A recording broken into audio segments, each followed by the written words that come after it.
You know this song. Even if you claim you don't, you do. It's the anthem that hijacks every bar jukebox at 1 a.m. The 8.5-minute folk rock odyssey that makes drunk strangers lock arms like they're in a cult of nostalgia. American Pie. Don McLean's magnum opus. The track that dared to ask, what if we turned the entire collapse of mid-century innocence into a sing-along? But here's the kicker. Behind that catchy chorus, "Bye Bye Miss American Pie," lurks a labyrinth of cryptic verses, cultural upheaval, and enough conspiracy theories to make a Reddit thread look like a church bulletin. Today we're diving headfirst into the wild, wacky history of American Pie. Buckle up, because this isn't just a song. It's a time capsule stuffed with Buddy Holly's ghost, Cold War paranoia, and maybe a side of whiskey and rye. Picture this, it's 1959. A 13-year-old Don McLean is delivering newspapers in New Rochelle, New York. February wind slicing through his jacket. He glances down at the headline, "Plane crash kills Buddy Holly, Richie Valens and the Big Bopper. The day the music died." That phrase would haunt him for years, eventually becoming the spine of his most famous work. Fast forward to 1970. McLean's first album, Tapestry, flops harder than a hair metal band at a vegan festival.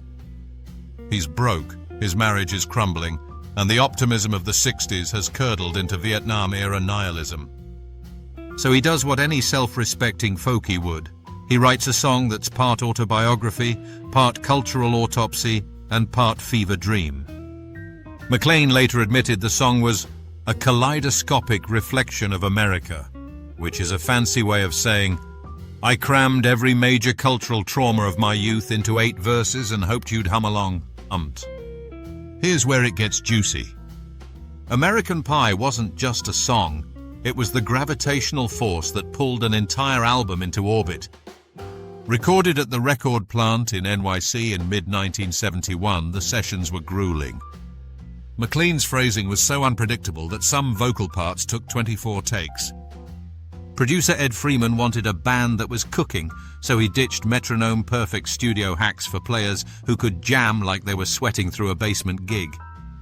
The album dropped in October '71. The single hit radio in November. And by January '72, it was sitting pretty at #1 on the Billboard Hot 100 for 4 weeks. At 8 minutes and 42 seconds, it became the longest song ever to top the charts, a record it held for nearly 50 years until Taylor Swift's All Too Well, 10-minute version, dethroned it in 2021. Somewhere, McLean probably muttered, "Thanks, Tay." Fun fact, DJs hated its length. Some chopped it into 2 parts for airplay. Others played the whole thing and prayed their bladder could hold out. Now, let's talk lyrics. McLean played coy for decades, refusing to decode his own song. He even compared himself to Carly Simon. "If she won't tell you who you're so vain is about, I'm not spilling either." That mystery fueled endless speculation. Was the Jester Bob Dylan? Was the King Elvis? Did Helter Skelter nod to Manson? Spoiler, yes, probably, and yeah, that one's pretty obvious. The verses are a cryptic mixtape of cultural flashpoints. Buddy Holly's death equals innocence lost. Altamont free concert equals peace and love dream curdled into violence. The Birds 8 miles high equals psychedelia crash landing. Jack Be Nimble equals Rolling Stones swaggering through chaos. And then there's the line about fire is the devil's only friend. A wink at Jerry Lee Lewis, whose great balls of fire burned through the moral fabric of 1950s America like a Molotov cocktail in a sock hop. But here's where the absurdity kicks in. People swore the song had backmasked satanic messages. Yep, the same crowd that thought playing Stairway to Heaven backwards summoned Beelzebub decided McLean was hiding demonic Easter eggs. Spoiler alert, play American Pie backward and all you'll hear is 8 minutes of "Why did I do this to myself?" McLean sold his original lyric manuscript for $1.2 million in 2015. That's right, 16 pages of scribbles fetched more than most indie bands make in a lifetime. The album was dedicated to Buddy Holly, cementing the song's elegiac tone. Madonna covered American Pie in 2000, turning it into a Eurodance fever dream. McLean called her version a gift from a goddess. Translation: thanks for the royalty check. The phrase Chevy to the levee wasn't just poetic. It referenced a bar McLean frequented called the Levee. And yes, the drinks were dry when the levee was dry. Here's the kicker. American Pie didn't just soundtrack the 70s. It became a cultural Rorschach test for every generation after. Gen X kids dissected it like it was the Zapruder film, scribbling theories in zines between Riot Grrrl manifestos and graffiti that screamed "Girls to the front." Speaking of which, the Riot Grrrl movement owes its DIY ethos partly to the same punk folk rebellion McLean romanticized, though Kathleen Hanna probably would have set fire to a Chevy before driving it to a levee. By the 90s, the song was so entrenched in Americana that Hollywood hijacked its name for a teen sex comedy franchise. Cue the irony.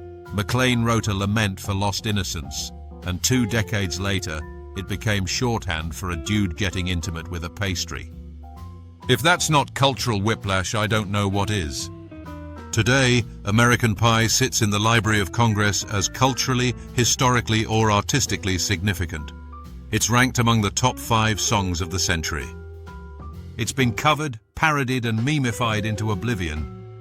And yet, its power endures, not because we've cracked its code, but because it reminds us of something bigger. That music isn't just entertainment. It's a mirror, a time machine, and occasionally a really good excuse to belt out lyrics you only half understand at karaoke.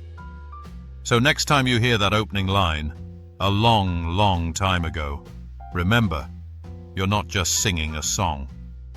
You're wading through the wreckage of a cultural revolution, whiskey in hand, humming along to the day the music died.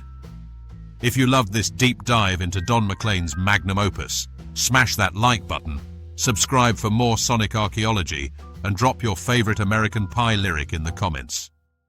Bonus points if you can explain what the 3 men I admire most were doing when the levee ran dry. Until next time, keep your Chevy gassed, your levee metaphorical, and your playlists weird.